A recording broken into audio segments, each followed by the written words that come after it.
நேற்று முன்தினம் இயக்குனர் கௌதமன் அவர்களோட இல்ல திருமண விழா நடந்துச்சு.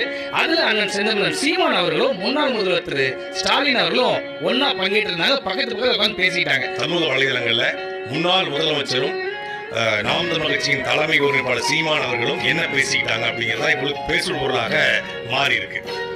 நான் அறிஞ்சவரை, நான் விசாரித்தவரை என்னன்னா, இந்த பக்கம் ஒருத்தர் உட்கார்ந்துருக்காரு, இந்த பக்கம் சீமான் அவர்கள் உட்கார்ந்துருக்காரு, நடுவுல ஐயா ஸ்டாலின் அவர்கள் உட்கார்ந்துருக்காங்க.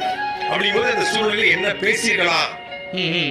எங்க கட்சியில கூட்டணியில இருந்து எங்க கட்சிக்காரனுடைய ஓட்டை வாங்கி எங்களுக்கு எல்லாமா இருக்கிறன்னு சொல்லி எங்களுடைய ஓட்டை வாங்கிட்டு போய் எங்க முதுகுல குத்துன துரோகியை விட 15 வருஷமா எங்களை எதிர்த்து பேசுற நீங்க எவ்வளவோ மேலானவங்க சீமான் அவர்களே அப்படின்னு சொல்லியிருக்காங்க. தத்துவத்தை பேசி, தமிழ் தேசியங்கிற தத்துவத்தை பேசி ஒரு கொள்கையை வச்சுக்கிற உங்கள்கிட்ட தோத்துட்டா கூட எங்களுக்கு எந்த விதமான அவமானமும் கிடையாது.